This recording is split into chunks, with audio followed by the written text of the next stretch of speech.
प्रभुंकर कथा कही आसुचंती आ सब बळे सेंती कही चलीते एभली जने व्यक्तित्व को आमे आज पाइचे भक्त मनीष को से हेले श्रीयुक्त गोपबंधु नायक एसपीआर सत्संग बिहार स्वर Baleshwar and retired high school headmaster government of Odisha topic मध्ये आज नूतन टॉपिक आरंभ होईची हमर सोमवार टू रविवार 7 दिन धरी प्रत्येक टॉपिक चलीची आज नूतन टॉपिक रही प्रवृत्ति नियंत्रण आज प्रवृत्ति नियंत्रण आज ओवरऑल डिस्कशन हम एंटायर प्रवृत्ति उपरे आसंता कल गोटे गोटे पार्ट होगी 6 दिन डिस्कशन रहिबो आज दादा टोटल प्रवृत्ति नियंत्रण उपरे सुंदर भाव आलोचना रखिए मो दादा को आह्वान करुच्ची से वक्तव्य रखिए श्रीयुक्त गोपबंधु नायक एसपीआर सत्संग बिहार स्वर बालेश्वर दादा जय गुरु सुभाष भाई जय गुरु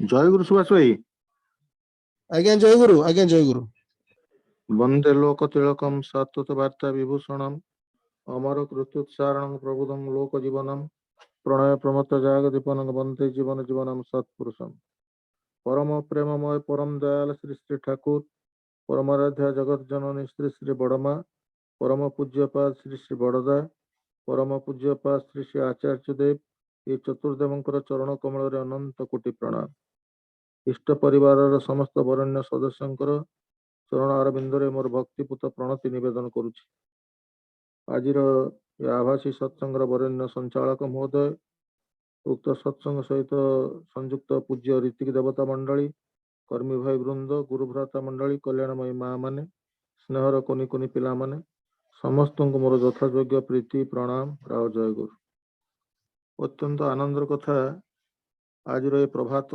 समस्त मधुमय होइछि परम पितांकर श्रीचरण रे भाई और माँ माने सुरलित छंदरे मधुमय कंठरे संगीत माध्यम भक्तिर पुष्पांजलि निवेदन करिसेंती सेतिपई समस्तंकर मंगल पई परम पितांकर रातुल चरण रे मोर ऐकांतिक भक्ति व प्रार्थना निवेदन करे जो भाई और माँ माने आज पवित्र सत्संग रे भोग अर्घ्य निवेदन करिसेंती समस्तंकर अभिष्ट सिद्धि हो परम पितांकर अजच्छल करुणार धारा समस्त मस्तक रे बर्षि जाऊ प्रति प्रत्येक शांति स्वस्ति आनंदर अधिकारी हुंतु जीवन समस्त अमृतमय हो यह मोर ऐकांतिक प्रार्थना और निवेदन आज प्रसंग रखा जायछि प्रवृत्ति नियंत्रण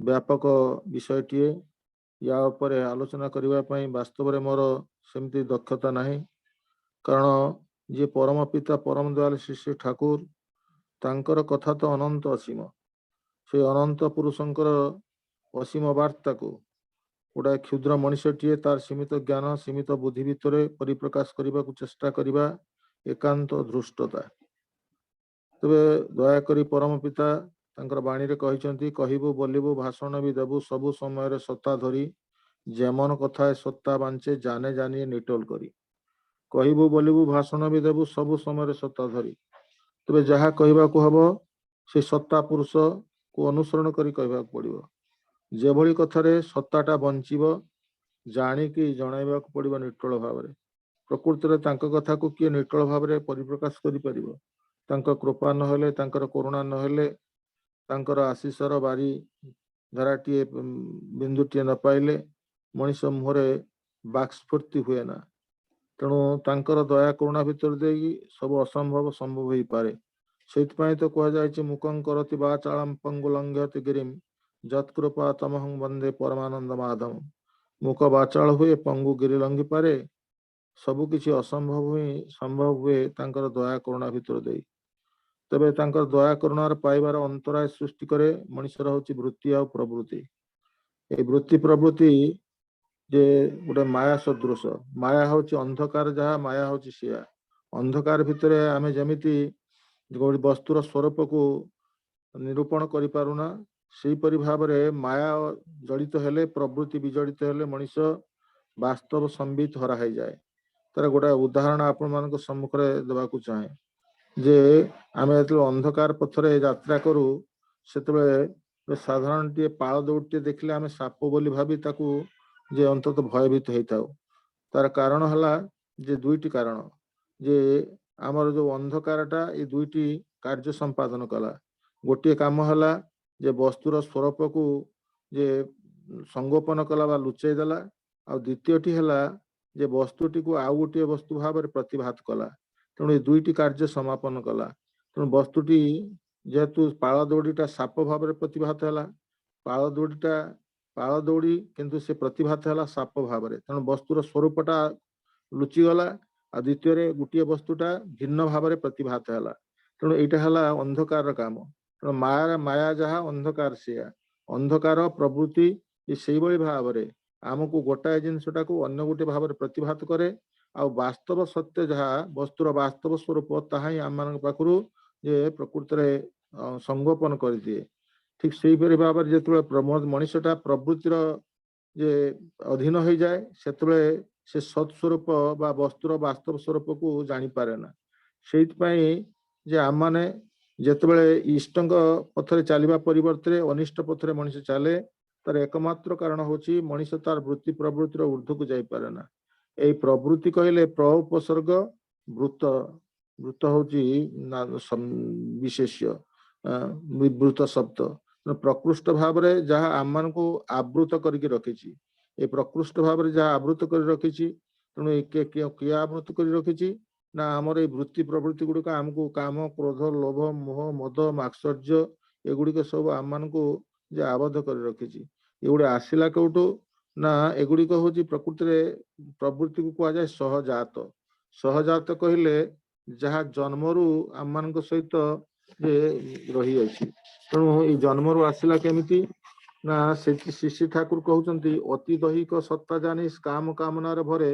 घन है शुक्राणुते बीज शरीर धरे शुक्राणुटी संगति तार डिम्बाणुते मिसे कोष विभागे बेड़े उठे वैशिष्ट्यते भाषे अति दैहिक सत्ता जानी आमर जो आमर गोटे दुईटे सत्ता अच्छी जे गोटे हूँ गोटे अति दैहिक सत्ता बा एक्टोप्लाज्मिक बॉडी आ गोटे दैहिक सत्ता बा प्रोटोप्लाज्मिक बॉडी तेणु एक्टोप्लाज्मिक बॉडी प्रोटोप्लाज्मिक बॉडी एक्टोप्लाज्मिक बॉडीटा है अति दैहिक सत्ता बा आमर जे जोटा जोटा को आमे कहू जे आम मानकर भाव भाव शरीर ए भाव शरीर आउ गोटे हूँ जे आम मानकर माने शरीर स्थूल शरीर तेणु भाव शरीर टा जिते कौन हुए ना अति दैहिक सत्ता जानी काम कामनार भरे ए भाव शरीर टा जिते काम कामनार भरीपूर होता है अर्थात मनुष्य भितर से लस्ट बा कामनार भावना थाए से कामना गुड़िक कौन हुए ना घन है शुक्राणुते बीज शरीर धरे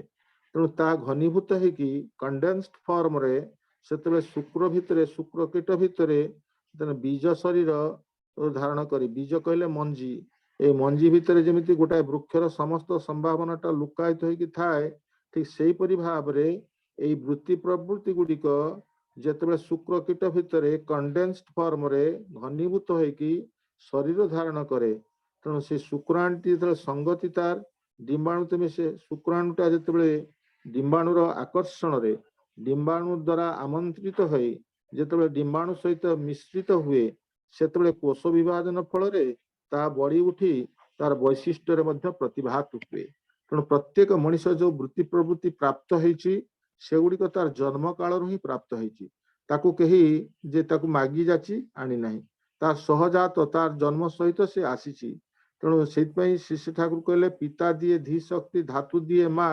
उपकात मिलन हेले विषदुष्ट छुआ जे पिता दिए धी शक्ति बापा पाखर आसला जे मनीष भितर जे धी शक्ति कहले प्रज्ञा आसला आ धातु कहले टेम्परामेंट गोटे टेंडेंसी आ गोटे टेम्परामेंट ए मनीषर जो टेंडेंसी बा धी शक्ति एटा आसला पिता पाखर आ टेम्परामेंट बा धातु एटा आसला हूँ माँ पाखर ए माँकर बापांकर उभयंकर मिलन शुक्रकीट डिम्बकोशर जो मिलन है से आम भितर वृत्ति प्रवृत्तिर संचारण है से सुंदर भाव तुलसीदास कहते जे प्रारब्ध पहला रचा दूसरा रचा शरीर तुलसी क्यों भावना कर भजले श्री रघुवीर प्रारब्ध पहला रचा गोटे बिल्डिंग टी आम जो कंस्ट्रक्शन करुचे से पूर्व समस्त मेटेरियल कलेक्शन आगे हो जाउछि इटा आसुची रड आसुची सीमेंट आसुची चिप्स आसुची ये सब गुड़िक ये संगृहित हो जाउछि आ तापरे जाकि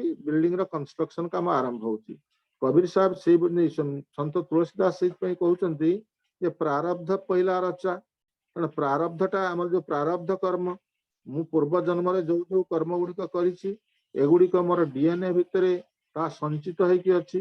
ଏ ଡିଏନଏ ଟା ଯେତେବେଳେ ଭାବ ଶରୀର ଭାବରେ ଇଥର ସ୍ତରରେ ଘୁରି ବୁଲୁଛି ସେତେବେଳେ ସେ ଚାହୁଁଛି ସଞ୍ଜୀବିତ ହେବା ପାଇଁ। ପ୍ରତ୍ୟେକ ଶରୀର ଚାହେଁ, ପ୍ରତ୍ୟେକ ଡିଏନଏ ଚାହେଁ ସେ ଶରୀର ଧାରଣ କରିବ, କାରଣ ଏଟା ହଉଛି ତାର ପ୍ରତ୍ୟେକ ଆଦିମ ଆକାଂକ୍ଷା।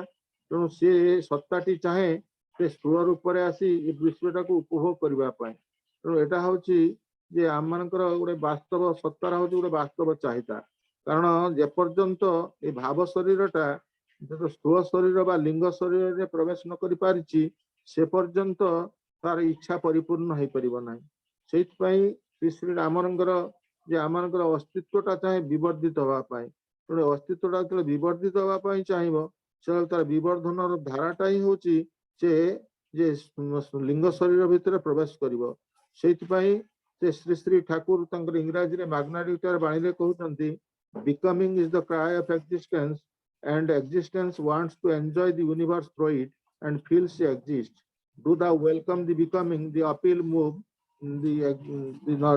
with every nurture of existence, that is the elixir of life and growth. ଆମମାନଙ୍କର ଜୀବନ ବର୍ଦ୍ଧନ ଜୀବନ ବର୍ଦ୍ଧନର ଧାରାଟା ହିଁ ହଉଛି ଯେ ଅପିଲ ମୁଭ। ଆମେ ঊର୍ଧ୍ୱଗତି ସମ୍ପନ୍ନ ହେଉଥିବା ପ୍ରତ୍ୟେକ ସତ୍ତା ଚାହେଁ ঊର୍ଧ୍ୱଗତି ସମ୍ପନ୍ନ ହବ। ଏ ঊର୍ଧ୍ୱଗତି ସମ୍ପନ୍ନ କେମିତି ହବ? ଖାଲି ଭାବ ଶରୀରରେ ତ ହେଇପାରିବ ନାହିଁ।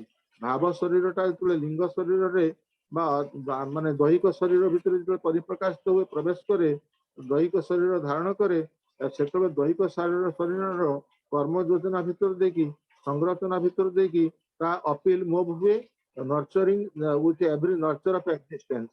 ଏ ଅସ୍ତିତ୍ୱର ପରିପୁଷ୍ଟତା ଭିତରେ ଆମେ ଯୋଉଭଳି ଭାବରେ କର୍ମ କରୁ ସେଇଭଳି ଭାବରେ ଜୀବନ ଧାରାଟା ମଧ୍ୟ ସଞ୍ଜୀବିତ ହେଇଯାଏ। ଆଉ ସେଇଥିପାଇଁ କହୁଛନ୍ତି ଶ୍ରୀ ଶ୍ରୀ ଠାକୁର କହୁଛନ୍ତି that is the elixir of life and growth। ତା ହିଁ ହଉଛି ଜୀବନ ବୃଦ୍ଧିର ଅମୃତ। ଜୀବନ ବୃଦ୍ଧିର ଅମୃତତ୍ୱକୁ ପ୍ରାପ୍ତ ହେବା ପାଇଁ ହେଲେ ଯେ ଆମମାନଙ୍କୁ ପ୍ରକୃତରେ ଏ ଗୋଟିଏ କଥା ହଉଛି ଏ ପ୍ରବୃତ୍ତିକୁ ନିୟନ୍ତ୍ରଣ କରିବାକୁ ପଡିବ। ତେଣୁ ପ୍ରବୃତ୍ତି ଯେ ମଣିଷର ସହଜାତ, ଏହା ହଉଛି ଯେ ଆମମାନଙ୍କର ଜନ୍ମରୁ ଆମମାନଙ୍କ ସହିତ ଅଛି। ତେଣୁ ସେଥିରୁ ନିଷ୍କୃତି ପାଇବା ପାଇଁ ଯେ ଆମମାନେ ସହଜରେ ନିଷ୍କୃତି ଆମେ ପାଇପାରିବା ନାହିଁ। ତେଣୁ ଶ୍ରୀ ଶ୍ରୀ ଠାକୁର ସୁନ୍ଦର ଭାବରେ ଏଇ କଥା ଗୁଡିକ ଆମମାନଙ୍କ ସମ୍ମୁଖରେ ଉପସ୍ଥାପନ କରିଛନ୍ତି। ତେଣୁ এই প্রবৃত্তি শ্রী শ্রী ঠাকুর কହୁଛନ୍ତି যে বৃত্তি রঙ্গিল যেমন হবে ভাব চলবে সেই পথে, কর্ম হবে তেমন তোর পাবিব ফল সেই মতে। তেণু বৃত্তি রঙ্গিল যেমন হবে আমি যেপরি ভাবে বৃত্তি দ্বারা রঙ্গিল হয়ে উঠিবা, অর্থাৎ আমার জীবন চলণীটা বৃত্তি প্রবৃত্তি দ্বারা যেভাবে ভাবে রঙ্গিন হয়ে উঠিব বা রঞ্জিত হয়ে উঠিব, ভাব ମଧ୍ୟ ସେଇଭଳି ଭାବରେ ସେଇ ବାଟରେ ଚାଲିବ। ଆଉ କର୍ମ ହବ ତେମନି ତର ପାବି ଫଳ ସେଇ ଭାବେ। ଯଦି ମଣିଷ ପ୍ରକୃତରେ ବୃତ୍ତି ପ୍ରବୃତ୍ତି ଦ୍ଵାରା ଯଦି ପରିଚାଳିତ ହେଲା ତାହେଲେ ପ୍ରବୃତ୍ତି ପରାମୃଷ୍ଟ କର୍ମ ତାର ଜୀବନକୁ ହିଁ ପ୍ରକୃତରେ ନିୟନ୍ତ୍ରଣ କରିବ, ସେ ସେଇ ବାଟରେ ହିଁ ଚାଲିବ। ତେଣୁ ଏ ପ୍ରବୃତ୍ତି ନିୟନ୍ତ୍ରଣ କର୍ମରେ ମଣିଷ ଯେତେବେଳେ ଚାଲେ ସେତେବେଳେ ନିବୃତ୍ତିର ପଥ ତା ପାଇଁ ସମ୍ପୂର୍ଣ୍ଣ ଭାବରେ ବନ୍ଦ ହେଇଯାଏ। ତେଣୁ ପ୍ରବୃତ୍ତିର ପଥରେ ପ୍ରବୃତ୍ତିର ପଥକୁ ଏଡେଇକି ନିବୃତ୍ତିର ପଥରେ ଚାଲିବାଟା ହଉଛି ଆମମାନଙ୍କର ଜୀବନର ମାନେ ଏକାନ୍ତ ପ୍ରୟୋଜନ। ଯଦି ତେଣୁ ପ୍ରବୃତ୍ତିରୁ ଆମେ ପାଇବା କେମିତି ନିସ୍ତାର ପାଇବା କାନ୍ତି? ଯଦି ଆମେ ପ୍ରବୃତ୍ତି ପ୍ରତି ଲୁବ୍ଧ ହେଇ ଉଠିବା। ଏଇ ପ୍ରବୃତ୍ତିର ଲୁବ୍ଧ ହେଲେ କଣ ହବ ନା, ଯେତେ ଅସାର ଜିନିଷ ଗୁଡିକ ଆମମାନଙ୍କୁ ସାର ଭଳି ବନେଇତ ହବ, ଯେତେ ତ୍ୟାଜ୍ୟ ଜିନିଷ ତାକୁ ଗ୍ରହଣୀୟ ଭାବରେ ଆମମାନଙ୍କ ପାଖରେ ପ୍ରତିଭାତ ହବ। ତେଣୁ ଶ୍ରୀ ଶ୍ରୀ ଠାକୁର ସେଥିପାଇଁ କହୁଛନ୍ତି ପ୍ରବୃତ୍ତି ଲୁବ୍ଧ ହବି ଯତଇ ବୋଧ হবে তেমনি ক্ষীণ, ঘনিষ্ঠ অটুট চর্যায় বাড়াই বুদ্ধি দিন দিন। ତେଣୁ ଯେ ପ୍ରବୃତ୍ତି ଲୁବ୍ଧ ହବି ଯେତେ ଆମେ ପ୍ରବୃତ୍ତି ପ୍ରତି ଆକୃଷ୍ଟ ହେଇ ଉଠିବା, ପ୍ରବୃତ୍ତି ଦ୍ଵାରା ଯେତେ ପରିଚାଳିତ ହବା, ପ୍ରବୃତ୍ତି ରଙ୍ଗିଲ ଯେତେ ହେଇ ଉଠିବା, ବୋଧ হবে তেমনি ক্ষীণ। ଆମମାନଙ୍କର ବୋଧ ଶକ୍ତି, ଆମମାନଙ୍କର ଯୋଉ ପାୱାର ଅଫ କନସେପସନ, ସେଇ କ୍ରମେ କ୍ରମେ ସେଗୁଡିକ ହିଁ କ୍ଷୀଣ ହେଇ ଉଠିବ। ଆଉ ଇଷ୍ଟନିଷ୍ଠ ଅତୁଟ ଚର୍ଯାଏ, ଯୋଉ ଇଷ୍ଟଙ୍କ ପ୍ରତି ଅଚ୍ୟୁତ ନିଷ୍ଠା ସହିତ ଏବଂ ତାଙ୍କର ଚର୍ଯା ଭିତରେ ଦେଇକି ବାଡେଇ ବୁଦ୍ଧି ଦିନକୁ ଦିନ ମଣିଷ ଭିତରେ ମାନେ ବୁଦ୍ଧିଟା କ୍ରମେ କ୍ରମେ ବଢି ବଢି ଚାଲେ। ତେଣୁ ଶ୍ରୀ ଶ୍ରୀ ଠାକୁର ସୁନ୍ଦର ଭାବରେ ତାର ସମାଧାନ ଦେଇଛନ୍ତି ଆଉ ପ୍ରବୃତ୍ତି କବଳରୁ ମୁକ୍ତି ପାଇବାର ପଥ ହିଁ ଦେଇଛନ୍ତି। ଶ୍ରୀ ଶ୍ରୀ ଠାକୁର କହୁଛନ୍ତି ପ୍ରବୃତ୍ତି ଯখন ବୁଦ୍ଧିର ফান্দে রুক্কায়িতরে পারলো না, নিয়ন্ত্রণে থাকিস তোর ইষ্ট স্বার্থের রঞ্জনা, বিধি যখন মুচকি হসে মায়ের মতন দিবে কোল, চল এগিয়ে জগৎ হিতে ধরি ইষ্ট স্বার্থের রোল।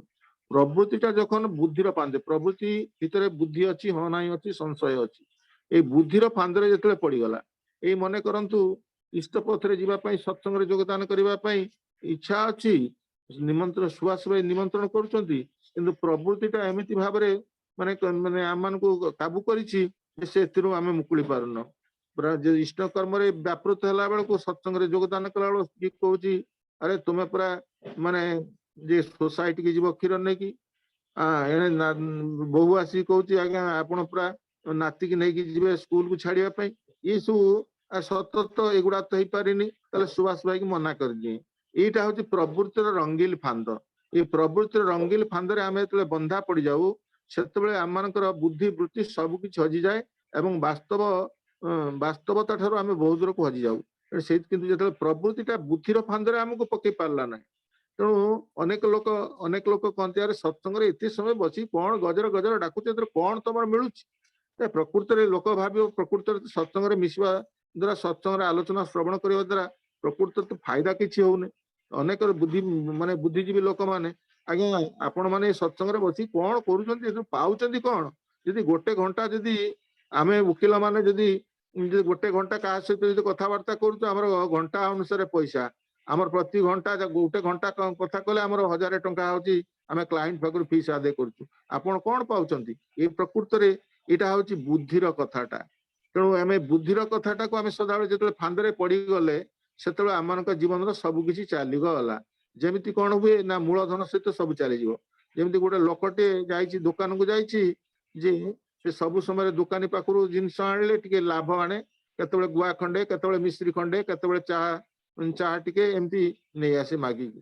ତେଣୁ ସେଦିନ ଯାଇଛି, ସ୍ତ୍ରୀ ପଠେଇଛନ୍ତି, ଯାଇଛି ତେଲ ଆଣିବା ପାଇଁ। ଏଇ ତେଲ ଆଣିବା ପାଇଁ ଗିନାଟିଏ ନେଇକି ଯାଇଛି, ଗିନା କପଟିଏ ନେଇକି ଯାଇଛି। ଦୋକାନୀ କହିଲା ଆରେ ମତେ ଟିକେ ମାନେ ମତେ ତେଲ ଦେଲ 100 ଗ୍ରାମ ତେଲ ଦେଲ। ଦୋକାନୀ 100 ଗ୍ରାମ ତେଲ ଦେଲା। ଏ ତେଲ ଧରିକି ଆସୁ ଆସୁ ମନ ଭିତରେ ପହଞ୍ଚିଲା, ଆରେ ତେଲ ତ ଆଣିଲି, ତ ଲାଭ ତ ଆଣିଲି ନାହିଁ, ସବୁଦିନ ତ କିଛି ଲାଭ ଆଣେ। ପୁଣି ଫେରିକି ଗଲା, କହିଲା ଆଜ୍ଞା ଭାଇ ତେଲ ତ ଦେଲ, ସଉଦା ତ ଦେଲ, ଲାଭ କାହିଁ? କହିଲା ଲାଭ ନବ କୋଉଥିରେ? ଦେଖିଲା ଲାଭ ତ ନବା ପାଇଁ ବାଟ କିଛି ନାହିଁ। ଦେଖିଲା କପର ତଳ ପଟଟାରେ ହାତ ମାରିଲା, ଟିପୁ ମାରିଲା ବେଳକୁ ଖାଲ ଅଛି। ଉଲଟେଇ ପକେଇଲା, ଏଇଥିରେ ଦିଅ ଗାଣ୍ଡିଟାକୁ ଦେଖେଇ ଦେଇକି। ଗାଣ୍ଡିରେ କଳା ଗାଣ୍ଡିରେ ଟିକେ ତେଲ ଲଗେଇଦେଲା, ଘିନି ଆସିଲା। ଆଣିଲା ପରେ ତାକୁ ପଚାରିଲେ, ମନ ଖୁସି କାହିଁକି ଲାଭ ପାଇଛି। ବାଟରେ ଆଉ ଜଣେ ଲୋକ ଦେଖାହେଲା, ପଚାରିଲା ଭାଇ ଭାରି ମନ ଖୁସି ଦେଖା ଯାଉଛି। ନା ଆଜ୍ଞା ମୂଳଧନ ସହିତ ଲାଭ ଆଣିଛି। କହିଲା ତମର ଲାଭ ତ ଆଣିଛ ଦେଖଉଛ, ମୂଳଟା କାହିଁକି? ମୂଳଟାକୁ ଉଲଟେଇ ପକେଇଲା ବେଳକୁ ମୂଳ କପ ଫାଙ୍କା। ବାସ୍ତବରେ ଏଇ ଯେତେବେଳେ ମଣିଷ ଏଇ ପ୍ରବୃତ୍ତିର ଫାନ୍ଦରେ ପଡିଯାଏ, ସେତେବେଳେ ଲାଭର ଆଶରେ, ଲୋଭର ଆଶରେ, ଏଇ ବୁଦ୍ଧିର ଫାନ୍ଦରେ ଯେତେବେଳେ ପଡିଯାଏ, ସେତେବେଳେ ମୂଳ ବି ଯାଏ, ଆଉ ଅସଲ ବି ଯାଏ, ଲାଭ ବି ଯାଏ, ସବୁ ବି ଯାଏ। ତେଣୁ ସେଇଥିପାଇଁ ଶ୍ରୀ ଠାକୁର କହୁଛନ୍ତି, ପ୍ରବୃତ୍ତି ଯখন ବୁଦ୍ଧିର ଫାନ୍ଦରେ ଉତ୍କାହିତରେ ପାରିଲ ନା। ଯେତେବେଳେ ମଣିଷଟା ପ୍ରବୃତ୍ତିର ଫାନ୍ଦରେ ପଡିକି ପ୍ରବୃତ୍ତିର ବୁଦ୍ଧିର ଫାନ୍ଦରେ ପକେଇକି ତାକୁ ରୋକି ପାରିଲା ନାହିଁ, ନିୟନ୍ତ୍ରଣେ ଥାକି ତୋର ଇଷ୍ଟ ସ୍ୱାର୍ଥ ରଞ୍ଜନା। ତୁମେ ବୁଝିବାକୁ ପଡିବ, ତୁମର ଇଷ୍ଟ ସ୍ୱାର୍ଥର ରଞ୍ଜନାଟା ତୁମ ଭିତରେ ନିୟନ୍ତ୍ରିତ ହେଇକି ଅଛି। ଯେତେବେଳେ ବିଧି ତখন ମୁଚକି ହସେ, ସେତେବେଳେ ବିଧି କଣ କରେ ନା, ବିଧି ସେତେବେଳେ ମୁଚିକି ହସିକି ମାয়ের ମତନ ଦିବେ କୋଳ। ମା ଯେମିତି ମାନେ ଆନନ୍ଦରେ ପିଲାଟିଏ ଖୁସି ମାନେ ଭଲ କାମ କଲେ, ମା କଣ କରେ ତା ପିଲାଟାକୁ କୋଳକୁ ଟାଣି ନେଇକି ତା ଗାଲରେ ଟିକେ ଚୁମା ଦେଇଦିଏ ହସି ହସିକି। ଠିକ ସେଇପରି ଭାବରେ କହୁଛନ୍ତି ଶ୍ରୀ ଠାକୁର କହୁଛନ୍ତି, ବିଧି ତখন ମୁଚକି ହସେ। ଯେତେବେଳେ ପ୍ରବୃତ୍ତିଟା ନିୟନ୍ତ୍ରଣ ହେଇଗଲା, ବୁଦ୍ଧି ତମକୁ ଫାନ୍ଦରେ ପକେଇ ପାରିଲା ନାହିଁ, ତେଣୁ ବିଧି ସେତେବେଳେ ବିଧି କଣ କରିଛି ନା ମୁଚିକି ହସିକି, ଯେମିତି ମା ଯେମିତି କୋଳ ଦେଇକି ମୁହଁରେ ଚୁମା ଦିଏ, ସେମିତି ବିଧି ତখন ମୁଚକି ହସେ ମାয়ের মতন দিবে কোল, চল এগিয়ে জগତ হিতে ଧରି ଇଷ୍ଟ ସ୍ୱାର୍ଥର ରୋଳ।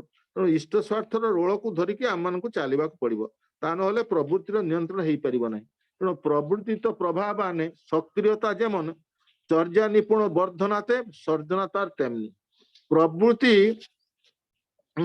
କଣ କରେ ନା ଆମ ଭିତରେ ପ୍ରଭାବ ଆଣିଦିଏ। ଆମମାନଙ୍କ ପ୍ରବୃତ୍ତିର ପ୍ରଭାବଟା ଏତେ ଟାଣ, ତାକୁ ସହଜରେ ମଣିଷ ଛାଡି ପାରିବନି। ଗୋଟେ ବାସ୍ତବ ଘଟଣା ଆପଣଙ୍କ ସମ୍ପର୍କରେ ଉପସ୍ଥାପନ କରିବି ଯେ, ପରେଶ ମୁଖାର୍ଜୀ ଜଣେ ମାନେ ପେଶାଦାର ମଦ୍ୟପ, ଏବଂ ସେ ପେଶାଦାର ମଦ୍ୟପ ତାଙ୍କୁ ଯାଜନ କରିଛନ୍ତି, ସନ୍ତୁତା ଯାଜନ କରିଛନ୍ତି, ଏବଂ ସେ ସନ୍ତୁ ସାନ୍ୟାଲଙ୍କ ମାଧ୍ୟମରେ ଦୀକ୍ଷା ନେବା ପାଇଁ ଆସୁଛନ୍ତି।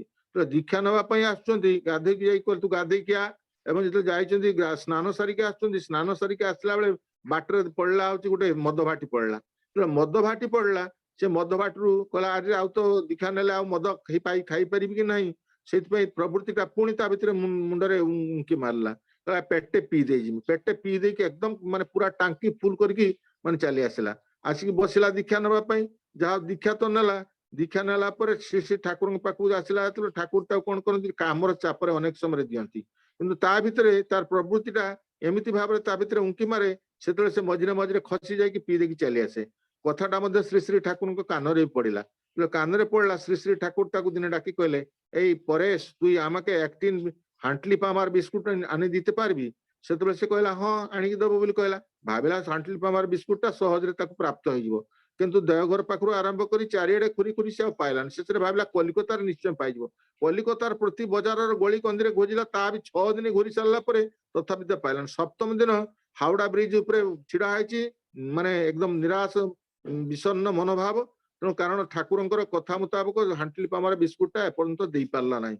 ଗୋଟେ ଟିଣ ବିସ୍କୁଟଟେ ଠାକୁରଙ୍କୁ ଦେଇପାରିଲାନି, ଆଉ କଣ ତାର ଜୀବନର ସାର୍ଥକତା। ଏଇ କଥା ଯେତେବେଳେ ଭାବୁଛି, ତାର ଜଣେ ସାଙ୍ଗ ତା ସହିତ ଦେଖାହେଲେ। ସାଙ୍ଗ ଦେଖାହେଲେ, ପଚାରିଲେ কিরে পরেশ তুই এখানে দাঁড়িয়ে আছিস কেন? সেତେବେଳେ সে କହିଲା আমি হান্টলি পামার বিস্কুটর সন্ধানে আছে। বলে হান্টলি পামার বিস্কুট কি হবে না, আমার ঠাকুর আমার কাছে আমাকে প্রার্থনা ভিক্ষা করেছেন, আমাকেও এই হান্টলি পামার বিস্কুটটা দিতে হবে। এই কথা যেତେବେଳେ সে কହୁଛନ୍ତି, କହିଲେ চল তো দেখি এখানে একটা দোকান আছে, বিস্কিটের দোকান আছে, চল দেখি সেখানে পাওয়া যাবে কিনা। ଗୋଟେ ଗଳି ଭିତରେ ପଶିଗଲେ, ଯାଇ ଖୋଜାଖୋଜି কলা ପରେ ଦେଖାଗଲା ସେଥିରେ ମାନେ ଲେଖା ହେଇଛି, ସବୁ ଟିଣରେ ଲେଖା ହେଇଛି ହାଣ୍ଟଲି ପାମାର। ସେ ପଚାରୁଛି পরেশ মুখার্জি এই টিন গুলিতে বিস্কিট আছে না ଗୋଟେ মানে ফাঁকা ফাঁকা টিন? କହିଲେ বিস্কুট থাকবে না টিন কি করে রখা যাবে? তো କହିଲେ তাহলে আমাকে একটি টিন দাও। এবং সেই ଟିଣ ଗୋଟେ ଟିଣ ବିସ୍କୁଟ ଧରିକି କଲିକତାରୁ ଯେତେବେଳେ ଆସିକି ଦେଓଘରରେ ଠାକୁରଙ୍କ ପାଖରେ ପହଞ୍ଚିଲା, ଠାକୁର କହିଲେ ନେଇଯା ବଡ ବୋଉ ପାଖରେ ଦେଇଦବୁ, ବଡ ମାଙ୍କ ପାଖରେ ଦେଇଦେବେ। ଦେଇକି ଗଲା, ତାକୁ କହୁଛନ୍ତି ଯା ଚାନ୍ ଟାନ୍ করে ଆନନ୍ଦ ବଜାର ପ୍ରସାଦ ଖାଇବି। ସ୍ନାନ କରିବାକୁ ଯାଉଛି, ପୁଣି ସେତେବେଳେ ମୁଣ୍ଡରେ ପଶିଲା ହଉଛି ସେଇ ପ୍ରବୃତ୍ତିର କଥାଟା। ଠାକୁରଙ୍କ ନିଶାଟା ଓହ୍ଲେଇ ଗଲା ତ, ଠାକୁରଙ୍କ ନିଶାଟା ଓହ୍ଲେଇ ଗଲା, ସେତେବେଳେ ପ୍ରବୃତ୍ତିର ନିଶାଟା ପୁଣି ଚଢିଲା।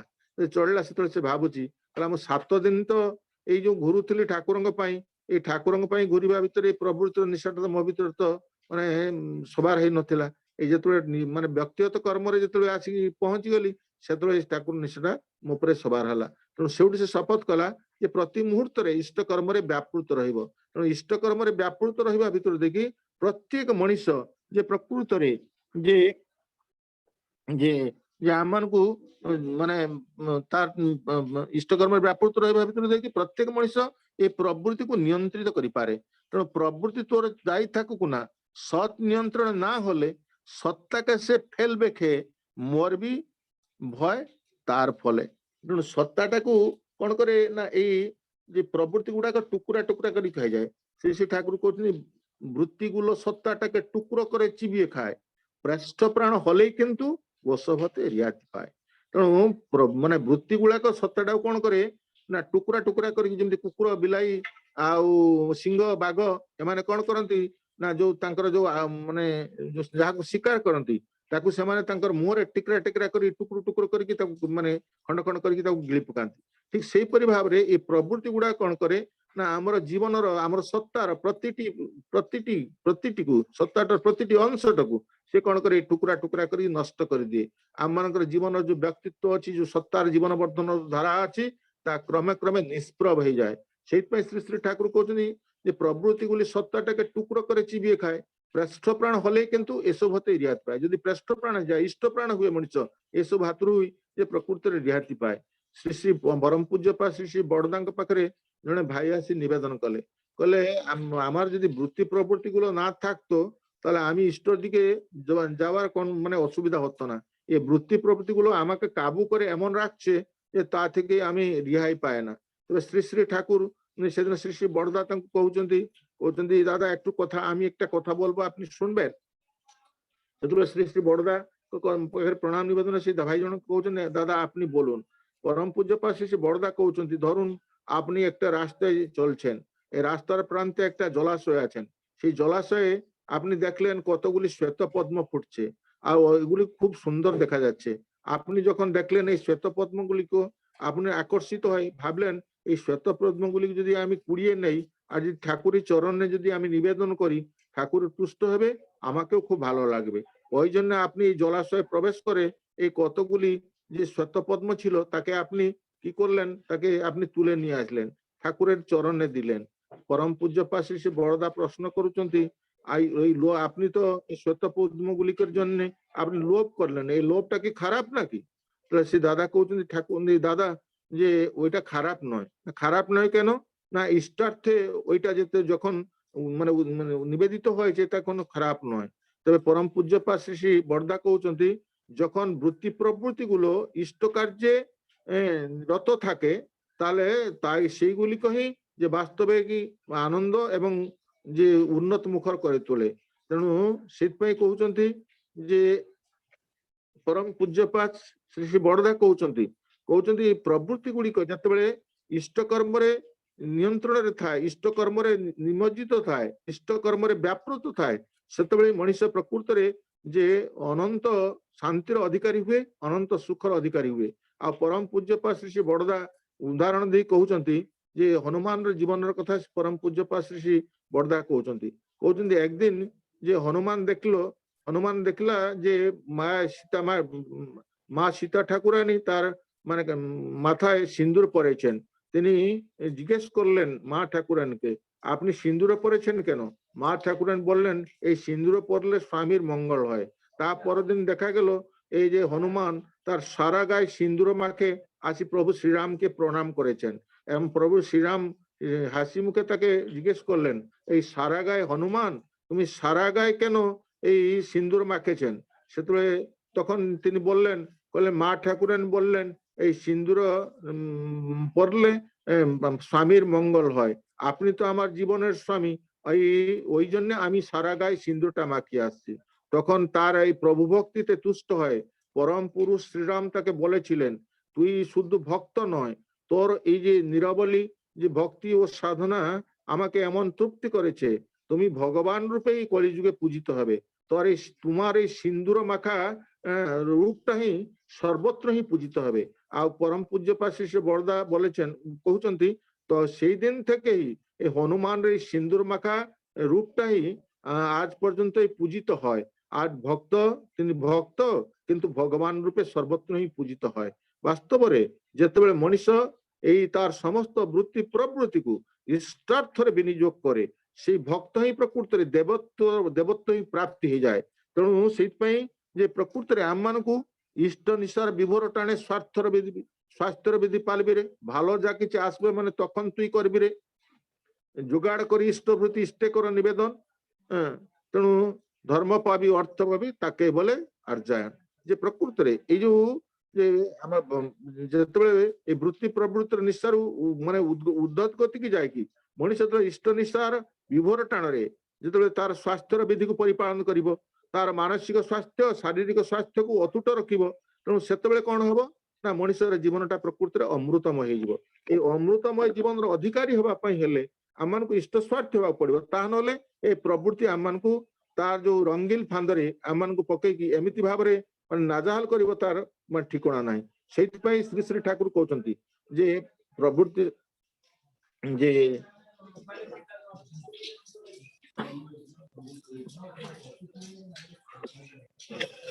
শ্রী শ্রী ঠাকুর সুন্দর ভাবে কହୁଛନ୍ତି ইষ্ট নিষ্ঠা নাই কো যাদের প্রবৃত্তি নিশারে মশগুল অপকর্মর নেশায় সেই জন হয়ে থাকে শতআকুল। ইষ্ট নিষ্ঠা নাই কো যার ইষ্ট নিষ্ঠা নাই মানে যে প্রবৃত্তি নিশারে মশগুল থাকে, অপকর্মর নেশায় সে জন হয়ে থাকে শতআকুল। তেণু ইষ্ট নিষ্ঠা ন রহিলে তেণু প্রবৃত্তি নিশারে নিশ্চিত ভাবে মଣିଷ মশগুল রহিব। ତେଣୁ ଅପକର୍ମର ନିଶାରେ ଆଉ ଅପକର୍ମର ନିଶା ତା ଭିତରେ ଏମିତି ମାନେ ପ୍ରବଳ ହେଇ ଉଠିବ ଯାହା ଫଳରେ କି ମାନେ ସେ ମଣିଷଟା ସ୍ୱତ ଆକୁଳ ହେଇଯିବ, ଅର୍ଥାତ୍ ତାର ଜୀବନରେ କୌଣସି ଶାନ୍ତି ସ୍ୱସ୍ତି ଆନନ୍ଦ କିଛି ମିଳିବ ନାହିଁ। ଗୋଟେ ବାସ୍ତବ ଘଟଣା ଆପଣମାନଙ୍କ ସମ୍ମୁଖରେ ଅବତରଣ କରିବାକୁ ଚାହୁଁଛି ଯେ ତାପସ ତପାଧର ବୋଲି ଗୋଟେ ଯୁବକଟିଏ, ସେ ସଦ୍ୟ ବିବାହ କରିଛି। ଶ୍ରୀ ଶ୍ରୀ ଠାକୁରଙ୍କର ନନିଦାଙ୍କ ମାଧ୍ୟମରେ ଶ୍ରୀ ଶ୍ରୀ ଠାକୁରଙ୍କର ସତ୍ମନ୍ତ୍ର ଅଭିମନ୍ତ୍ରିତ ହେଇଛି। ଏଇ ତାର ମାନେ ଯେ ତାର ଘରଟା ହିଁ ମାନେ ଏଇ ଦେଓଘର ସତ୍ସଙ୍ଗ ଦେଓଘର କେନ୍ଦ୍ର ଆଶ୍ରମ ଠାରୁ ଅଳ୍ପ ମାତ୍ର 2 କିଲୋମିଟର ମାନେ ଦୂର। ଶ୍ରୀ ଶ୍ରୀ ଠାକୁରଙ୍କୁ ଯେତେବେଳେ ପ୍ରଣାମ କରିବା ପାଇଁ ଆସିଛି ସେ ତାପସ, ଯେତେବେଳେ ପରମ ଦୟାଳ ଶ୍ରୀ ଶ୍ରୀ ଠାକୁର ତାକୁ ମାନେ ନନିଦାଙ୍କୁ ଡାକି କହୁଛନ୍ତି, ନନି এই তাপসের জন্য একটা চাকরির ব্যবস্থা করবি তো।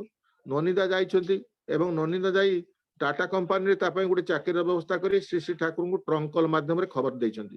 ଆଉ ଯେତେବେଳେ ଶ୍ରୀ ଶ୍ରୀ ଠାକୁର ଏଇ ଟ୍ରଙ୍କ କଲ୍ଟା ଯେତେବେଳେ ପାଇଛନ୍ତି ନନିନ୍ଦାଙ୍କ ପାଖରୁ, ସେ ତାପସକୁ ତାড়াতাড়ি ଡକେଇ ପଠେଇ କହୁଛନ୍ତି, ତାପସ তোর জন্য ননি টাটা কোম্পানিতে একটা চাকরির ব্যবস্থা করছি, তুই এখনই চলে যা, প্রস্তুত হয়। এবং সে শ্রী শ্রী ঠাকুর প্রণাম করে যাইছি, কিন্তু ঘরে যেତେବେଳେ যাই ପହଞ୍ଚିଛି ତା ସ୍ତ୍ରୀ ତାକୁ କିନ୍ତୁ ପ୍ରତିବାଦ କରିଛି, କାରଣ ସଦ୍ୟ ବିବାହିତ ଲୋକ ତ, ତେଣୁ ସ୍ତ୍ରୀକୁ ଛାଡିକି ସ୍ତ୍ରୀର ପ୍ରେମ, ସ୍ତ୍ରୀର ପ୍ରଣୟ ସୁଖଟା ତାକୁ ଏପରି ଭାବରେ ଆଚ୍ଛନ୍ନ କରିଛି, ଯାହା ଫଳରେ କି ଇଷ୍ଟ ବାକ୍ୟଟା ତା ପାଖରେ ତୁଚ୍ଛ ହେଇଯାଇଛି। ତେଣୁ ଯିବା ପାଇଁ ସେ ପ୍ରବୃତ୍ତ ହେଇନାହିଁ। କହି ଆସିଲା ଠାକୁରଙ୍କ ପାଖରେ ଯିବ ବୋଲି, କିନ୍ତୁ ପ୍ରକୃତିରେ ଯିବା ପାଇଁ ସେ ପ୍ରସ୍ତୁତ ହେଇପାରିନି। ଏବଂ ପରବର୍ତ୍ତୀ ପର୍ଯ୍ୟାୟରେ ଶ୍ରୀ ଶ୍ରୀ ଠାକୁର ସେତେବେଳେ ହରିଦାସ ସିଂ, ଯିଏକି ଗୁରୁଦାସ ସିଂର ସାନ ଭାଇ, ତାକୁ ପଠେଇଛନ୍ତି, ହରିଦାସ তুই দেখ তো তিনি গেল কিনা। ଯେତେବେଳେ ଶ୍ରୀ ଶ୍ରୀ ଠାକୁରଙ୍କର ପରମ ଭକ୍ତ ଶ୍ରୀ ହରିଦାସ ସିଂ ଯାଇ ପହଞ୍ଚନ୍ତି, ସେତେବେଳେ ସ୍ୱାମୀ ସ୍ତ୍ରୀ ବସି କଥାବାର୍ତ୍ତା ହଉଛନ୍ତି। କହିଲେ এই ঠাকুর বলেছেন তুই কি যাইনি, তুই এখনো চল, তাড়াতাড়ি চলে যা, ঠাকুর বলেছেন। କହିଲେ আমি যাচ্ছি, প্রস্তুত হয়েছি, আর তুমি যাও। তারপরে সে ফেরি আসলে, ঠাকুর পচারলে কি না তিনি প্রস্তুত হয়েছেন যাবার জন্য। তার কিছু সময় পরে ঠাকুর কହୁଛନ୍ତି আবার দেখ তো তিনি গেল কিনা।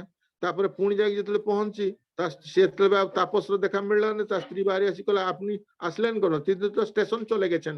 স্টেশনକୁ চালিয়েছেন, ঠাকুর পাশে আসি কইলে, তো ঠাকুর কইলে যা দেখ স্টেশন গিয়েছি কিনা, সেখানে যাই দেখ।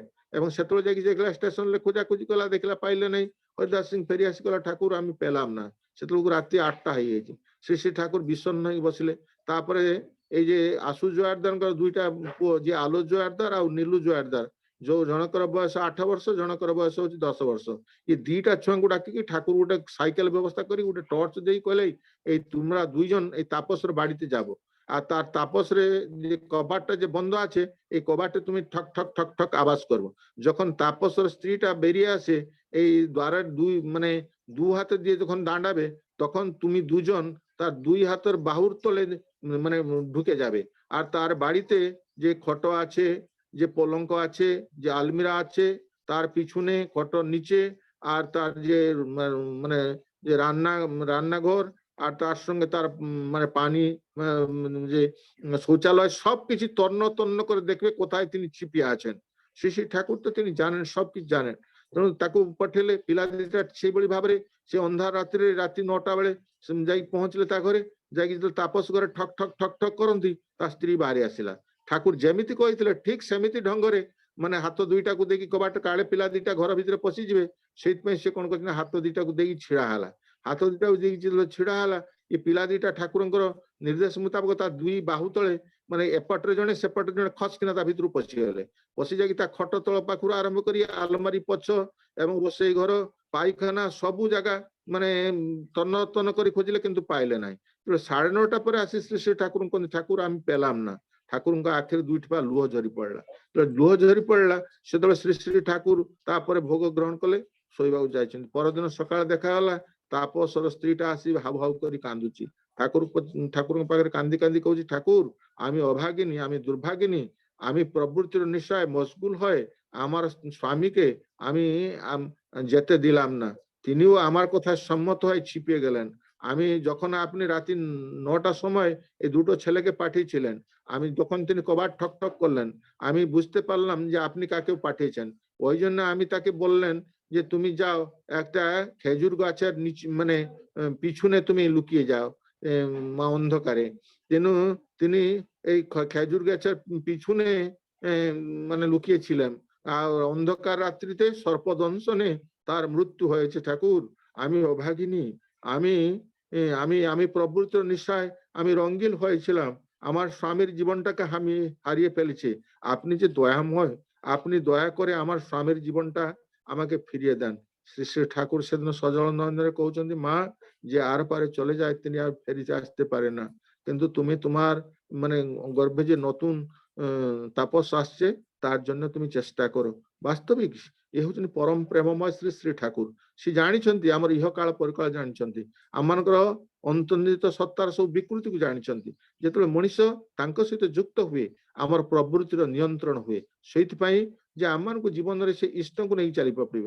ହି who knows the existential trail of life and growth with its inner intent, so that the people can conceive and act accordingly to a propitious and prolong of life is none but the prophet, the Purushottam.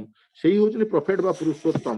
ତେଣୁ ସେ ପୁରୁଷୋତ୍ତମଙ୍କର ଦୀକ୍ଷାରେ ଯେତେବେଳେ ମଣିଷ ଯେ ପ୍ରକୃତରେ जे अभिमंत्रित हुए से मनुष्य तार समस्त प्रकार वृत्ति प्रवृत्ति हुई मैंने उद्धार पाए तार बंचार पथ ही ये सहज हो जाए पुष्कल हो जाए तेणु जीवनटा माने वास्तव भाव में जे आम मानकर जे मधुमय हो जाए आ श्री श्री ठाकुर से कहते वृत्तिगुलो चलबे जखन प्रेष्ठपूर्ण उच्छलाय दक्ष विनय दीप्त अहं नाचबे मोहन माने चलत पाए एवं श्री श्री बड़दा ये संबंध सुंदर भाव में गोटे कथा माने उदाहरण देइछंती जे प्रकृत रे केमिति वृत्तिगुलो चलबे जखन जेतले वृत्तिगुलिक माने प्रेष्ठपूर्ण रो माने उच्छला भितर जेतले उच्छल होई जेतले चालिबो सेतले मनुष्य दक्ष विनय मनुष्य भितर थिबा दक्ष विनय दीप्त अहं नाचबे मोहन चलत पाए से भली भाव में मनुष्यटा कौन हो दक्ष हो विनय हो दीप्त ता भीतर जो दीप्त अहंटा से नाचबे मोहन माने चलत पाए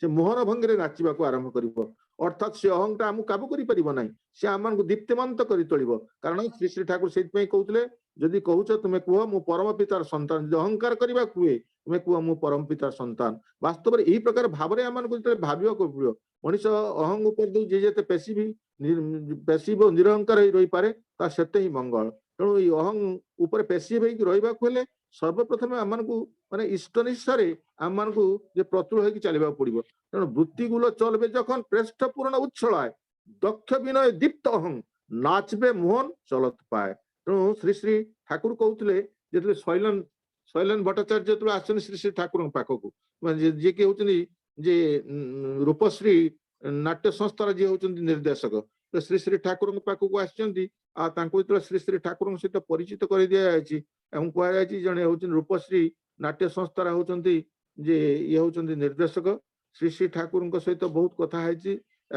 श्री श्री ठाकुर पाखे नृत्य परिवेशन कर श्री श्री ठाकुर कहते अरे नाच भी तो साला बामुनेर नाच नाच बामुनेर नाच नाचिस जदि नाचब बामुनर नाच नाचब पचार ठाकुर तो नाच तो माने नाच तो विभिन्न प्रकार अच्छी कथक अच्छी माने गोटीपुओ अच्छी ओडसी अच्छी ये सब विभिन्न प्रकार नाच अच्छी किंतु बामुनेर नाचटा केमन तो आम तो जानी ना श्री श्री ठाकुर से कहते प्रलय नाचने नाचले तुम आपन भूले हे नटराज जटाए बांधन पड़बे खुले श्री श्री ठाकुर कहते के सुंदर कथा कहते श्री श्री ठाकुर कहते जे जे प्रलय नाचने नाचले तुम्हें आपन भूले जे प्रलय ऊपर कथा कहले प्रलय माने नष्ट आम को प्रलय माने नष्ट होगा ध्वंस होगा ना प्रलय श्री श्री ठाकुर वास्तव प्रत्येक शब्दर गोटे तात्विक अर्थ अच्छी आम तो अनेक समय अपभ्रंश करी माने भूल बाटे व्युत्पत्ति करूँ प्र उपसर्ग लय धातु प्र उपसर्ग माने प्रकृष्ट लय शब्द अर्थ होची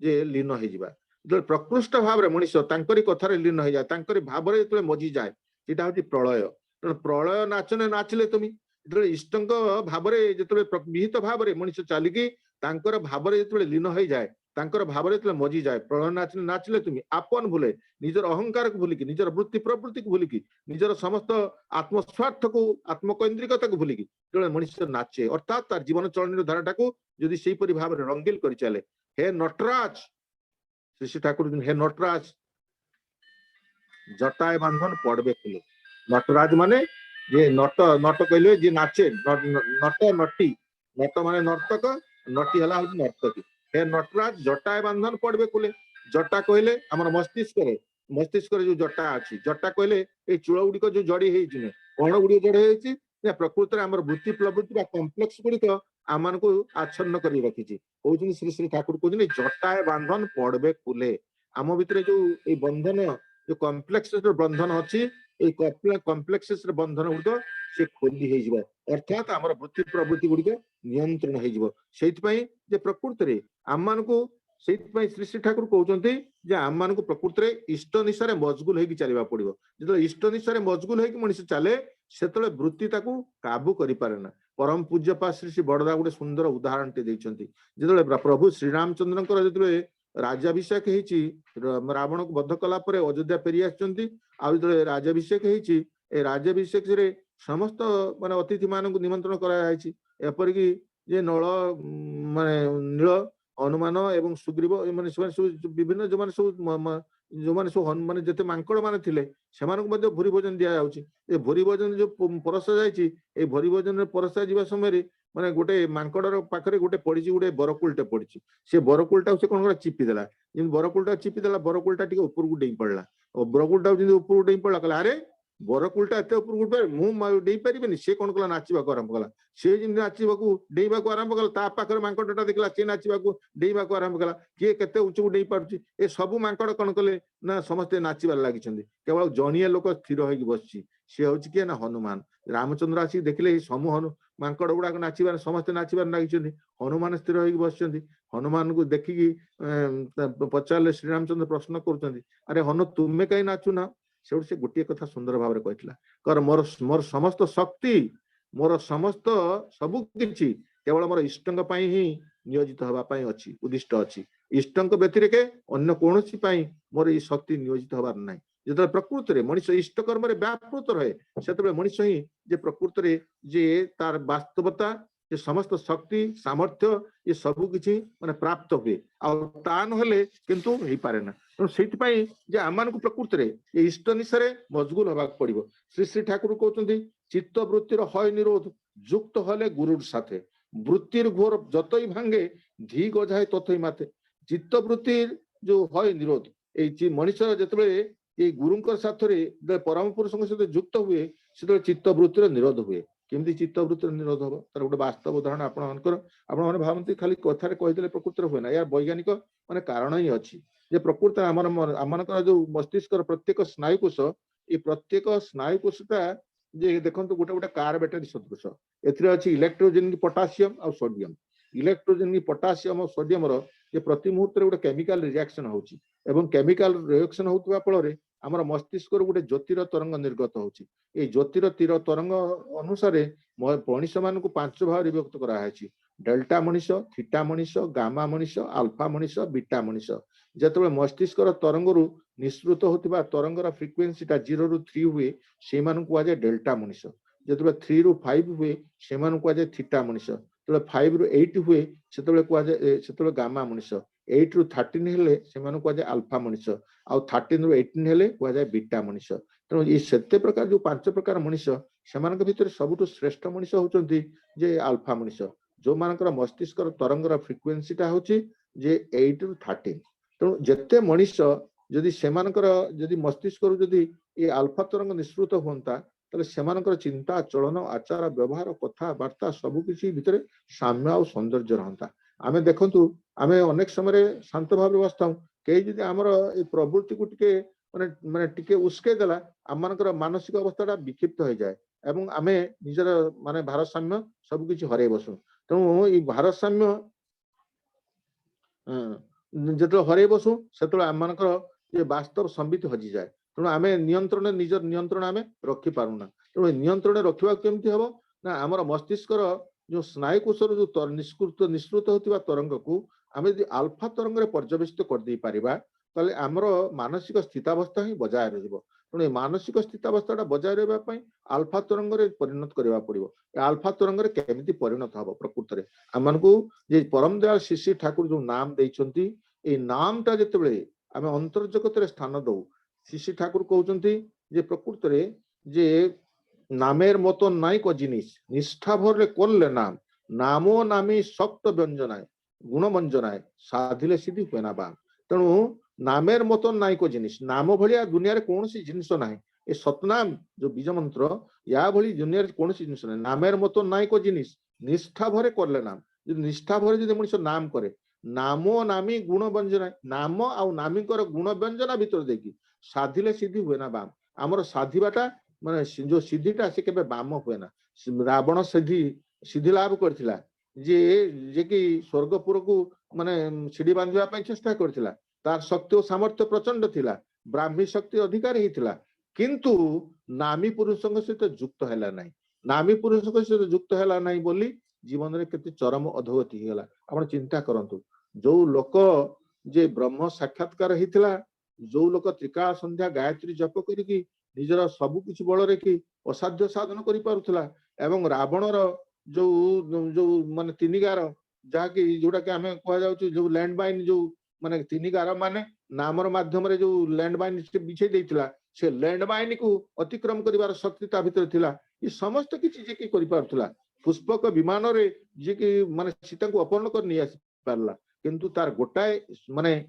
दृष्टता हला जे परम जानी थिला जे ता सत्य किंतु जे परम पुरुष ग्रहण कर पारला नाही तेणु राम नाम बिना गुरु नाम बिना इष्ट नाम बिना सत नाम बिना ओडिसा मुक्ति नाही सेत कह जाय नामेर मतन नाई को जिनिस निष्ठा भरे करले नाम निज निष्ठा सहित यदि नाम कर जाए तो निष्ठाटा प्रकृति कौन निष्ठा माने श्री श्री ठाकुर कहते निष्ठा माने लेगे थाका अस्खलित अंतरे आनुगत्य ताहारी भी स्मृति ख्याल करे निष्ठा भरे करले नाम स्मृति के माने अंधकार को जाए ना ये स्मृतिटा आलोक रहे से प्रकृति नाम करने पड़ो ये नाम कले कौन हुए जो आम नाम करूँ ये आज्ञा चक्र रे जो द्विदल विशिष्ट नाम जो क्ष ये द्विदल दि अक्षर विशिष्ट जो द्विदल विशिष्ट चक्र बोली कहुच्छी ये द्विदल विशिष्ट चक्र जो गुरुंकर रूप को आम ध्यान करूँ से आखि सहित संयुक्त थिबा सुप्रासियस न्यूक्लियस बा एशियन ये उदीप्त हवा फल पिट्यूटारी ग्लैंड पिट्यूटारी हार्मोन सिक्रेशन हुए आउ जतबेले आमे आज्ञा चक्र रे नामर एंड करेंट माने स्पंदित हुए से कौन हुए ना ता थालामस को पाल्पिटेट करे थालामस टा हाइपोथालमस को पाल्पिटेट करे हाइपोथालमस से तो संयुक्त अच्छी जे पिनियल ग्लैंड एवं ता मध्य पाल्पिटेट हुए पिनियल ग्लैंड रे अच्छी मेलाटोनिन हार्मोन तार सिक्रेशन हुए मेलाटोनिन हार्मोन सिक्रेशन फल रे कौन हुए ना प्रत्येक कोष गुड़िक संजीवित हो उठे प्रत्येक कोष संजीवित हो उठा फल कौन हुए ना संजीवित हुए ता सहित ए मेलाटोनिन हार्मोन सिक्रेशन फल रे हमर मेटाबॉलिक हार्मोनल सिक्रेशन से गुड़िक कंट्रोल हो जाए आउ ता सहित नामर स्पंदन जो होराइजोंटल लाइन रे जाकी आमर नाभि कमल रे स्पर्श करी आमर जो सेरिब्रल स्पाइनल फ्लूइड को वाइब्रेट करे ताहा ऊर्ध्व गति संपन्न है ताहा पहुंचे सहस्राशीर्ष चक्र पहुंचे जहा फल कि आमर मस्तिष्क स्नायुकोश गुड़िक एपरी भाव में उद्दीप्त हो उठे जहा फल कि ये समस्त तरंग डेल्टा तरंग थीटा तरंग गामा तरंग बीटा तरंग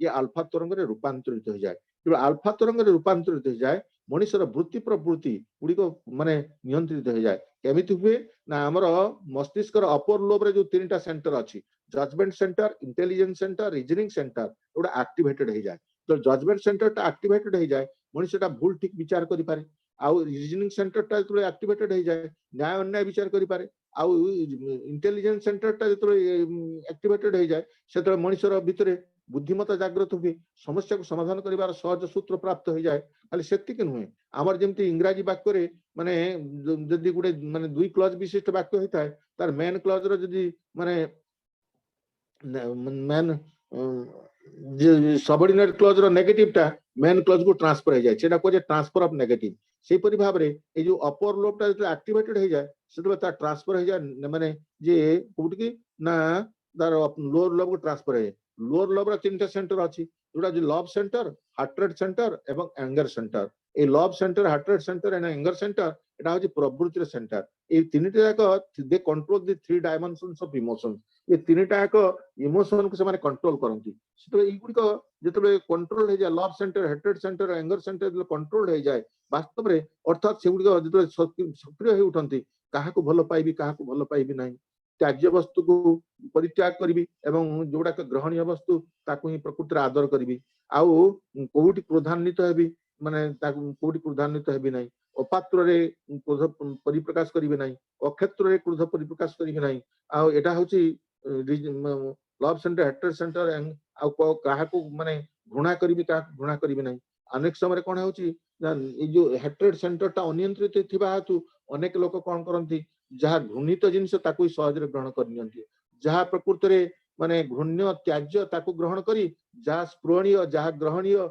जहाँ आदरणीय ताकू ग्रहण करि पारंते नै जेतबे हेट्रेड सेंटर गुडी के जेतबे एडजस्टेड हो जाए सेतबे मनुष्य भितरे जे प्रकृति रे जे वृत्ति प्रवृत्ति से ठाकुर जो कहले जटाय बंधन पड़बे खुले आम भितरे जो ई गुडी को जो जटली की रही आम भितरे जटा माने जटली की रही जहाँ आम भितरे जे प्रकृति आम नियंत्रित करछे आम कर्म धारा की ताही प्रकृति रे श्रृंखलित हो जाए विनायित हो जाए इष्ट मार्ग रे आउ दीप्तिमंत हुटे मनुष्यर चरित्र एइतपई प्रकृति रे आमान को इष्ट को नेकी चलिबा पड़िबो इष्ट को नेकी जेतबे मनुष्य मजगुल हुए सेतबे प्रकृति रे मनुष्य जे प्रकृति रे से स्वर्ग राज्य रे प्रसिबातर अधिकार प्रवेश करछि श्री ठाकुर कहउचंती मन मुहटा एक हबो केतेबेले जेतबे मन मुह एक हो जाए सेतबे भीतर महिला बसा बांधी रही पारे नै ए मन मुहटा को एक करबा पड़िबो ए मन मुहटा केतेबेले एक हबो ना जेतेबेले प्रकृति मनीष इष्ट प्राण हेउथिबो इष्ट भाव भावायित हेउथिबो आ सेतेबेले मनीषर जीवनर सबु किछि प्रकृति सुष्ठु सुंदर नियंत्रित होइजिबो। श्री श्री ठाकुर कहउछन्ति सब प्रवृत्ति रत थाके इष्ट कार्य लय सेई सन्यासी सेई तो जोगी काल नत तार भय। এই কথাটি কহিকি মোর বক্তব্য সাং করিবি সব প্রবৃত্তি নষ্ট থাকে এই ସବୁ ପ୍ରବୃତ୍ତି ରହିବ এই ସବୁ ପ୍ରବୃତ୍ତି ରହିବା ପ୍ରବୃତ୍ତିକୁ ମାନେ ଛାଡିବାକୁ ପଡିବନି କିନ୍ତୁ ଇଷ୍ଟ ସ୍ୱାର୍ଥରେ ଯେତେବେଳେ ପ୍ରତିଷ୍ଠା ପାଇଁ ତା ନିୟୋଜିତ ହେବ ସବ ପ୍ରବୃତ୍ତି ନଷ୍ଟ থাকে ଇଷ୍ଟ ସ୍ୱାର୍ଥ ଲୟ ସେଇ ସନ୍ନ୍ୟାସୀ ସେଇ ତ ଯୋଗୀ। ସନ୍ନ୍ୟାସୀ ଯେ ବନରେ ଯାଇକି ଯେ ପ୍ରକୃତରେ ସନ୍ନ୍ୟାସୀ ବଧ କଲା ଠାକୁର କହିଲେ ତ୍ୟାଗର ବସ୍ତୁ ପାଖରେ ରଖି ଭୋଗର ବସ୍ତୁ ତ୍ୟାଗରେ ରଖି ତ୍ୟାଗ ହିଁ ହଉଛି ଅସଲ ତ୍ୟାଗ। ଭୋଗର ବସ୍ତୁଟା ପାଖରେ ରହିବ এই ভোগର ବସ୍ତୁଟାକୁ ପାଖରେ ରଖିକି ଯେ ତ୍ୟାଗ କରିପାରିଲା ସେଇଟା ହିଁ ଅସଲ ତ୍ୟାଗ। ଆଉ ଭୋଗର ବସ୍ତୁ ନାହିଁ ମୁଁ ତ୍ୟାଗ କରୁଛି ୟାର ମାନେଟା କଣ? ପ୍ରକୃତରେ ଶ୍ରୀ ଶ୍ରୀ ଠାକୁର କହୁଛନ୍ତି ରେତ ନିରୋଧ ଯଦି ବ୍ରହ୍ମଚର୍ଯ୍ୟ হয় ଖଞ୍ଜାକି ତେବେ ବ୍ରହ୍ମଚାରୀ କହେ। ଯଦି ରେତ ନିରୋଧ ଯଦି ବ୍ରହ୍ମଚର୍ଯ୍ୟ ହଉଥାନ୍ତା ତାହେଲେ ଖଞ୍ଜା ତ ତାହେଲେ ଖଞ୍ଜା ବା ଯିଏ ନପୁଂସକ ତାହେଲେ ସେମାନେ ତ ହଉଛି ଯେ ପ୍ରକୃତରେ ଯେ ସେମାନଙ୍କୁ ସନ୍ନ୍ୟାସୀ ବୋଲି କୁହାଯାଇ ପାରନ୍ତା। ତାହେଲେ ବାସ୍ତବ ଜୀବନ ତା କିନ୍ତୁ ସମ୍ଭବ ନୁହେଁ। ସେଇଥିପାଇଁ ଇଷ୍ଟ କାର୍ଯ୍ୟରେ ପ୍ରବୃତ୍ତ ରହିବାକୁ ପଡିବ। ତେଣୁ ଇଷ୍ଟ କାର୍ଯ୍ୟ ସବ ପ୍ରବୃତ୍ତି ରତ থাকে ଇଷ୍ଟ କାର୍ଯ୍ୟ ଲୟ ସେଇ ସନ୍ନ୍ୟାସୀ ସେଇତ ଯୋଗୀ କାରଣ ସେ ଯିଏ ଇଷ୍ଟ କାର୍ଯ୍ୟରେ ରତ ରହିକି ଯେ ପ୍ରକୃତରେ ନିଜକୁ ହଜେଇ ଦେଇ ସନ୍ନ୍ୟାସ ମାନେ ସମ୍ୟକ ଭାବରେ ଯିଏ ନ୍ୟସ୍ତ କରିଛି। ସନ୍ନ୍ୟାସ ଶବ୍ଦର ଆମେ ଅର୍ଥ କହୁ ଯେ ଗେରୁଆ ଖାଇବା ଅରୁଆ ପିନ୍ଧିବା ନୁହେଁ। ସେ ଠାକୁର କହିଲେ ସମ୍ୟକ ଭାବରେ ମନକୁ ସମ୍ୟକ ଭାବରେ ନ୍ୟସ୍ତ କରିବାର ନାମଟା ହେଉଛି ଯେ ସନ୍ନ୍ୟାସ। ସମ୍ୟକ ଶବ୍ଦର ଯେ ବାସ୍ତବ ଅର୍ଥ ହେଉଛି ବିହିତ ବା ପ୍ରକୃଷ୍ଟ ବା ପ୍ରାଚୁର୍ଯ୍ୟ ଭାବରେ ଯେ ସମସ୍ତ ଜୀବନକୁ ସମସ୍ତ ଇଚ୍ଛାକୁ ତାଙ୍କର ଇଚ୍ଛାରେ ଯେତେବେଳେ ମଣିଷ ପରିପୂର୍ଣ୍ଣ କରିଦିଏ ସେତେବେଳେ ହିଁ ସେଇ ଯୋଗୀ ସେଇ ହଉଛି ସନ୍ନ୍ୟାସୀ। ଗୋଟେ ଉଦାହରଣ ଦେବି ଏଇ କହିକି ମୋର ବକ୍ତବ୍ୟକୁ ଶେଷ କରିବି ଯେ ଭକ୍ତ ପ୍ରହ୍ଲାଦ ଯିଏକି ଯିଏ ତ ତାଙ୍କର ମା ହଉଛନ୍ତି କୟାଧୁ ବାପା ହଉଛନ୍ତି ହିରଣ୍ୟକଶ୍ୟପ ଯେ ପ୍ରବୃତ୍ତିର ପରାମୁଷ୍ଟ ଜୀବ ହଉଛନ୍ତି କିଏ ହିରଣ୍ୟକଶ୍ୟପ। ବିପ୍ର କନ୍ୟା କୟାଧୁଙ୍କୁ ଅପହରଣ କରି ଆଣିଲେ ବିପ୍ରକନ୍ୟା କୟାଧୁଙ୍କୁ ଯେତେବେଳେ ଅପହରଣ କରି ଆଣିଲେ କୟାଧୁ ଦେଖିଲେ ଯେ ହିରଣ୍ୟକଶ୍ୟପଙ୍କ ହାତରୁ ମୁକ୍ତି ପାଇବା ତ କେବେ ସମ୍ଭବ ନୁହଁ। ସେଇଥିପାଇଁ ସେ କଣ କଲେ ନା କହିଲେ ଗୋଟେ ମାନେ ଭାମତା କଲେ ସ୍ୱାମୀକୁ କେମିତି ଇଷ୍ଟ ପଥରେ ପରିଚାଳିତ କରିବେ। ଆଉ ଇଷ୍ଟ ପଥରେ ପରିଚାଳିତ କରିବା ପାଇଁ ସେଇଥିପାଇଁ ସେ କଣ କଲେ ନା ଗୋଟେ ବ୍ରତ କଲେ। କହିଲେ ମୁଁ ମାନେ ବ୍ରତ କରିବି କାହିଁକି ନା ମୁଁ ହଉଛି ଯେ ବିପ୍ରକନ୍ୟା ତେଣୁ ସ୍ୱାମୀ ସହିତ ମିଳିତ ହେବା ପାଇଁ ଯେ 3 ମାସ 3 ପକ୍ଷ ଅତିବାହିତ ହେବା ଦରକାର।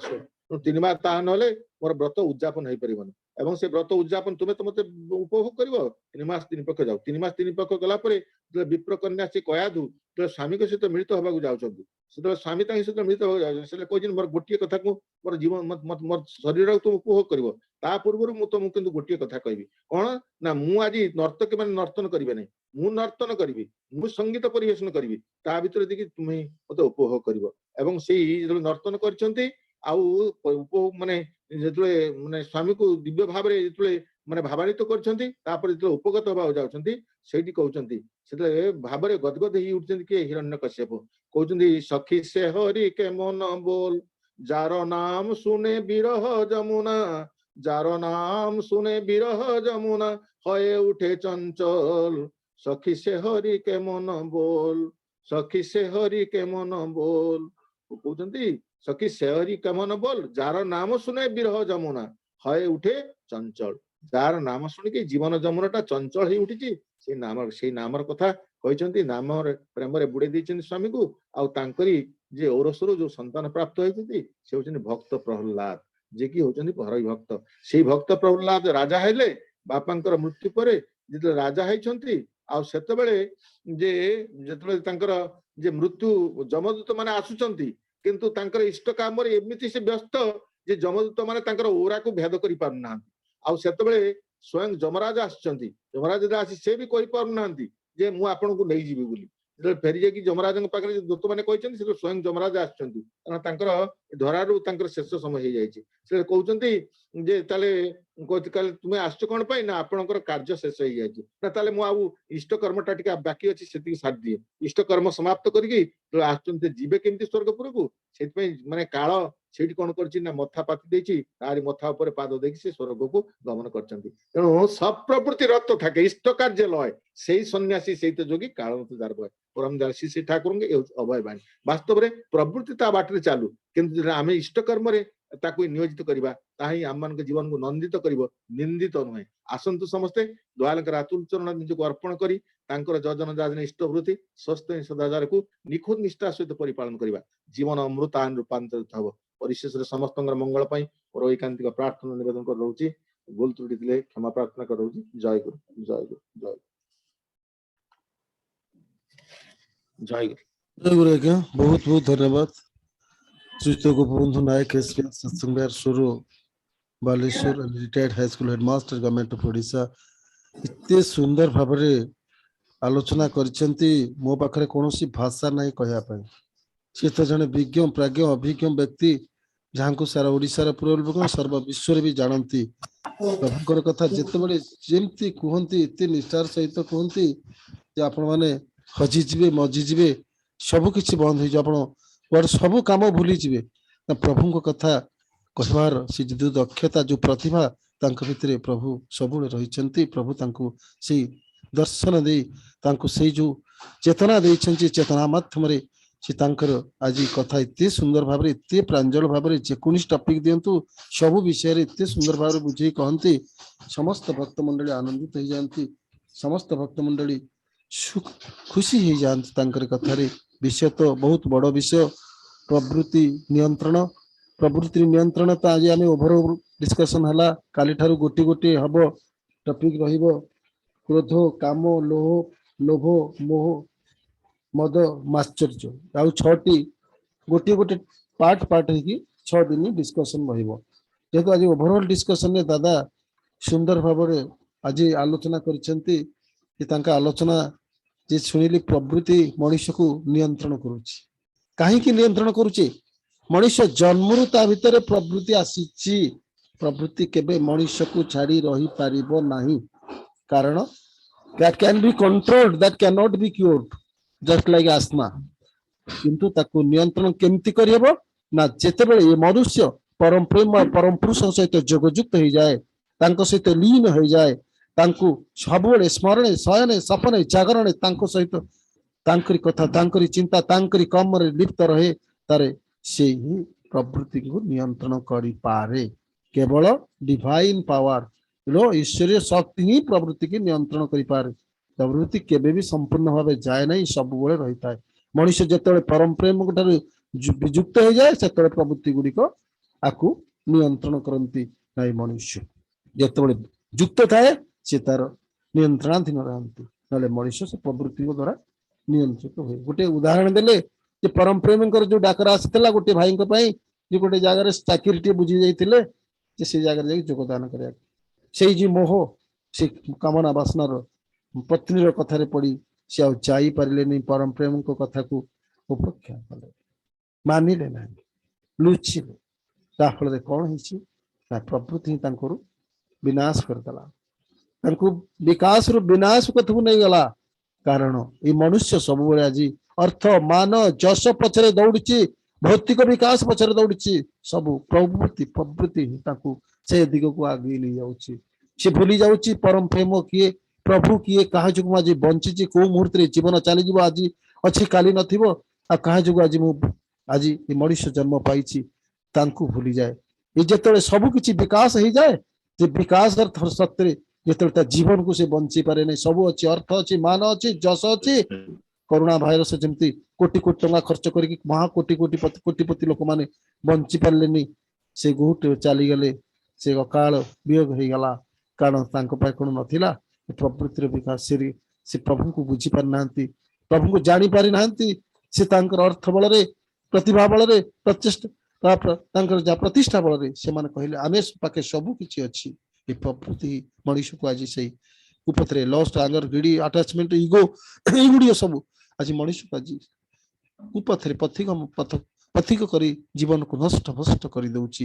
ଆଜି ମଣିଷ ବାଲ୍ୟ କାଳରୁ ସେ ପ୍ରଭୁଙ୍କୁ ଧରିଥାଏ, ପ୍ରଭୁଙ୍କର ନିୟନ୍ତ୍ରଣାଧୀନ ହେଇ ସେ ନିଜେ ଥାଏ, ପ୍ରଭୁଙ୍କ ସହିତ ଯୋଗଯୁକ୍ତ ହେଇ ରହିଥାଏ। ସବୁବେଳେ ସେ ପ୍ରବୃତ୍ତି ଗୁଡ଼ିକୁ ନିୟନ୍ତ୍ରଣ କରି ଜୀବନରେ ଗୋଟେ ଶ୍ରେଷ୍ଠ ମଣିଷର ଦେବତାରେ ରୂପାନ୍ତରିତ ହେଇଯାଏ। ତ ବିରାଟ ଟପିକ, ଏ ବିଷୟରେ କଣ ଆଲୋଚନା କରିବି? ଦାଦା ତ ଏତେ ସୁନ୍ଦର ଭାବରେ ବୁଝେଇ କହିଛନ୍ତି। ଆସନ୍ତା 6 ଦିନ ଆମେ ଗୋଟିଏ ପାର୍ଟ କରିକି 6ଟି ପାର୍ଟକୁ ଆମେ ବୁଝେଇ ଆଲୋଚନା ରଖିବା।